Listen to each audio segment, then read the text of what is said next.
Unknown citizen. പ്രശസ്ത എഴുത്തുകാരനായ W.H. Odean എഴുതിയ കവിതയാണ് അൺനോൺ സിറ്റിസൺ. നമുക്ക് കവിതയിലേക്ക് പോകാം. To J.S. Bar 07 M 378, this marble monument is erected by the state.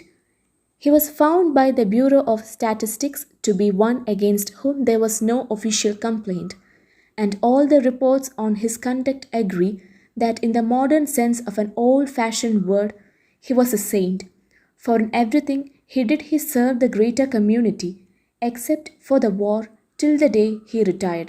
He worked in a factory and never got fired, but satisfied his employers, Fudge, Motors Inc. Yet he wasn't a scab or odd in his views, for his union reports that he paid his dues. Our report on his union shows it was sound, and our social psychology workers found that he was popular with his mates and liked a drink. The press are convinced that he bought a paper every day, and that his reactions to the advertisements were normal in every way. Policies taken out in his name prove that he was fully insured, and his health card shows he was once in hospital but left it cured.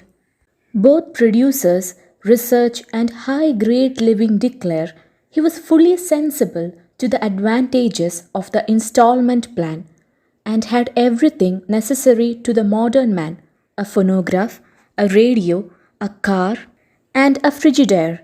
Our researchers into public opinion are content that he held the proper opinions for the time of the year.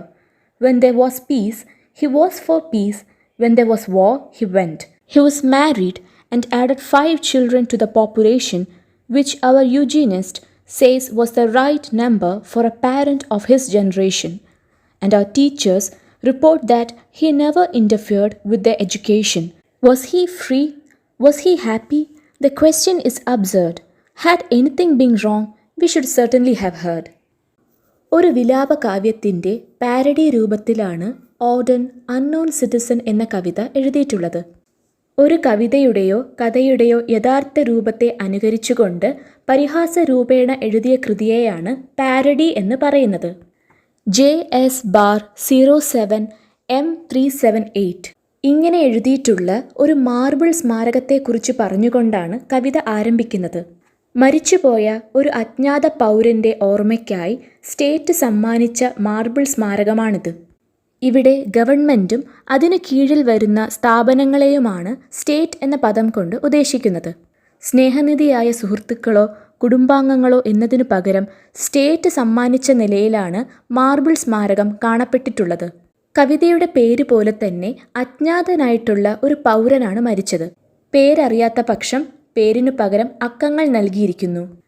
Bureau of statistics പറയുന്നതനുസരിച്ച് ആരും അയാളെക്കുറിച്ച് ഔപചാരികമായി ഒരു തരത്തിലുള്ള പരാതിയും നൽകിയിട്ടില്ല. അവൻ്റെ പെരുമാറ്റത്തെക്കുറിച്ചുള്ള മറ്റ് റിപ്പോർട്ടുകൾ എല്ലാം പറയുന്നത് അടിസ്ഥാനപരമായി അവൻ തികഞ്ഞ ഒരു പൗരനായിരുന്നു. കാരണം അവൻ തൻ്റെ സമൂഹത്തെ സേവിക്കുന്നതിനായി എല്ലാം ചെയ്തു. സമൂഹ സേവനത്തിൻ്റെ ഭാഗമായി ഒരു വ്യക്തി ചെയ്യേണ്ടിയിരുന്ന എല്ലാം അയാൾ ചെയ്തിട്ടുണ്ടായിരുന്നു. ജീവിച്ചിരുന്ന സമയത്ത് യുദ്ധത്തിലും അയാൾ തൻ്റെ സേവനം അനുഷ്ഠിച്ചിരുന്നു. യുദ്ധത്തിൽ സേവനമനുഷ്ഠിച്ചപ്പോൾ എടുത്ത ഇടവേളയ്ക്കു പുറമെ വിരമിക്കുന്നത് വരെ ജീവിതകാലം മുഴുവൻ അയാൾ അതേ ജോലി തന്നെ ചെയ്തു. അയാളുടെ തൊഴിലുടമയ്ക്ക് അയാളെ വലിയ ഇഷ്ടമായിരുന്നു. ജീവിതത്തെക്കുറിച്ചും രാഷ്ട്രീയത്തെക്കുറിച്ചും തികച്ചും സാധാരണമായിട്ടുള്ള കാഴ്ചപ്പാടായിരുന്നു അയാൾക്ക്. ഇതുകൂടാതെ തൻ്റെ യൂണിയനിലേക്ക് അയാൾ സംഭാവന നൽകി. ഒരു ബ്രാക്കറ്റിൽ ഭീഷണിക്ക് പുറമേയല്ല, സ്വമേധയാണ് അയാൾ സംഭാവന നൽകിയത്, ഞങ്ങൾ അന്വേഷിച്ചു, സ്റ്റേറ്റ് വ്യക്തമാക്കി. ഞങ്ങളുടെ സൈക്കോളജി സ്ഥാപനം പറയുന്നതനുസരിച്ച് അവൻ്റെ സുഹൃത്തുക്കൾ അവനുമായി ചുറ്റിക്കറങ്ങാൻ ഇഷ്ടപ്പെട്ടിരുന്നു. ഔദ്യോഗിക മാധ്യമങ്ങൾ പറയുന്നതനുസരിച്ച് അയാൾ പതിവായി ഒരു പേപ്പർ വാങ്ങുകയും മാധ്യമങ്ങൾ പ്രതീക്ഷിക്കുന്നത് പോലെ പരസ്യങ്ങളോട് പ്രതികരിക്കുകയും ചെയ്തു. അയാൾക്ക് ശരിയായ ഇൻഷുറൻസ് ഉണ്ടായിരുന്നു. ഞങ്ങളുടെ ഔദ്യോഗിക ആരോഗ്യരേഖകൾ കാണിക്കുന്നത് അയാൾക്ക് ഒരു പ്രാവശ്യം മാത്രമേ ആശുപത്രിയിൽ കഴിയേണ്ടി വന്നുള്ളൂ. പക്ഷേ അധികനേരം വേണ്ടി വന്നില്ല. വളരെ പെട്ടെന്ന് തന്നെ സുഖമായി ആശുപത്രിയിൽ നിന്നും ഇറങ്ങി.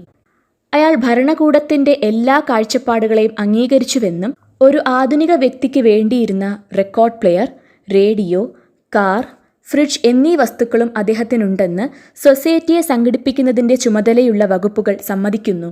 വലിയ വിഷയങ്ങളിൽ അദ്ദേഹം എപ്പോഴും ശരിയായ കാഴ്ചപ്പാട് പുലർത്തിയിരുന്നുവെന്ന് ഞങ്ങളുടെ പൊതു അഭിപ്രായ വിഭാഗം ഉറപ്പിച്ചു പറയുന്നു. സമാധാനപരമായിട്ടുള്ള സമയമാണെങ്കിൽ അയാൾ അത് അംഗീകരിച്ചു. അതേപോലെ ഞങ്ങൾക്ക് ആവശ്യമുള്ളപ്പോൾ യുദ്ധത്തിനും വന്നു.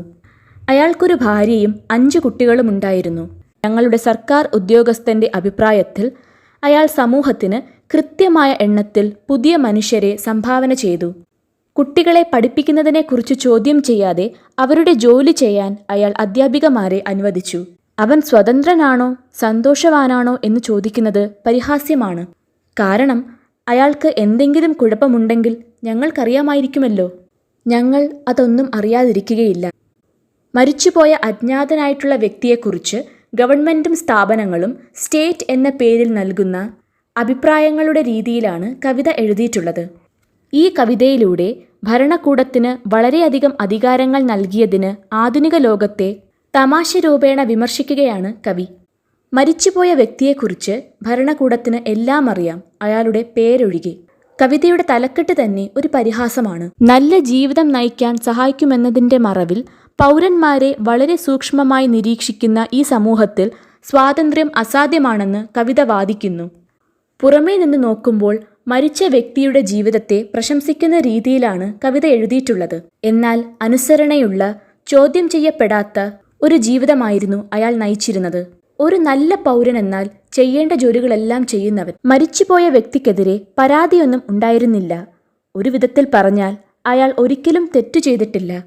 അങ്ങനെ എന്തെങ്കിലും തെറ്റ് അയാൾ ചെയ്തിരുന്നുവെങ്കിൽ അത് ഭരണകൂടം അറിയുമായിരുന്നു. ജനങ്ങളുടെ ജീവിതത്തിലേക്കുള്ള ഭരണകൂടത്തിൻ്റെ ഭയാനകമായിട്ടുള്ള കടന്നുവരവിനെ ഇത് സൂചിപ്പിക്കുന്നു. ഭരണകൂടത്തെക്കുറിച്ചുള്ള കവിതയുടെ പ്രധാനപ്പെട്ട വിമർശനങ്ങളിലേക്ക് ഇവ സൂചിപ്പിക്കുന്നു. ഭരണകൂടം ജീവിതത്തെ ഒരു തരത്തിൽ ശാസ്ത്രമായി കാണുന്നു. മാത്രമല്ല ഇതിനിടയിൽ സന്തോഷത്തിനോ സ്വാതന്ത്ര്യത്തിനോ ഒരു വിലയുമില്ല. അവ നിഷേധിക്കപ്പെട്ടിരിക്കുന്നു. മരിച്ച വ്യക്തിയുടെ ജീവിതത്തിൻ്റെ എല്ലാ മേഖലകളിലേക്കും ഭരണകൂടം കടന്നുകയറുന്നു. ഒരു പൗരൻ്റെ സ്വാതന്ത്ര്യത്തെ എല്ലാ രീതിയിലും ലംഘിക്കുന്ന ഒരു സംസ്ഥാനത്തെ ഈ കവിതയിൽ കാണാം. മരിച്ചുപോയ വ്യക്തിയുടെ ജീവിതത്തെ ഭരണകൂടം അംഗീകരിക്കുന്നു. കാരണം അയാളെക്കുറിച്ച് ഭരണകൂടത്തിന് നന്നായിട്ടറിയാം. അയാളുടെ തൊഴിൽ, സാമൂഹികത, വാർത്തകളെക്കുറിച്ചുള്ള അഭിപ്രായങ്ങൾ, അയാളുടെ വ്യക്തിപരമായിട്ടുള്ള സ്വത്ത്, കുട്ടികളുടെ വിദ്യാഭ്യാസത്തോടുള്ള അയാളുടെ മനോഭാവം, അങ്ങനെയെല്ലാം. അമിതമായ അധികാരമുള്ള ഒരു ഭരണകൂടം ആ ശക്തി ജനങ്ങളുടെ ദിനംപ്രതിയുള്ള ജീവിതത്തിലേക്ക് ആഴത്തിലേക്ക് പ്രയോഗിക്കാൻ മാത്രമേ ശ്രമിക്കൂ. ചുരുക്കത്തിൽ ഓഡൻ എഴുതിയ അൺനോൺ സിറ്റിസൺ എന്ന കവിത ആധുനിക സമൂഹത്തിന് ഒരു മുന്നറിയിപ്പ് കൂടിയാണ്. ഭരണകൂടവും വ്യക്തിയും തമ്മിലുള്ള ബന്ധത്തെ ചോദ്യം ചെയ്യാനും നല്ല ജീവിതം നയിക്കാനുള്ള മൂല്യങ്ങൾ സർക്കാരിൻ്റെ ഭാഗത്തു നിന്നും ലഭിക്കുന്നുണ്ടോ എന്ന് പരിശോധിക്കാനും ജനങ്ങളോട് കവി ആവശ്യപ്പെടുന്നു. തമാശ രൂപേണയാണെങ്കിലും യഥാർത്ഥ സ്വാതന്ത്ര്യം അസാധ്യമായിട്ടുള്ള ഒരു ലോകത്തിൻ്റെ ഇരുണ്ട ചിത്രമാണ് കവിതയിൽ പ്രതിപാദിക്കുന്നത്. കാഴ്ചയിൽ ലളിതമായിട്ടുള്ള ഒരു കവിതയാണെങ്കിലും ധാരാളം അർത്ഥങ്ങൾ കവിതയിൽ ഒളിഞ്ഞിരിപ്പുണ്ട്. എല്ലാവർക്കും ഈ വീഡിയോ സഹായപ്രദമായി എന്ന് ഞാൻ വിശ്വസിക്കുന്നു. Thank you.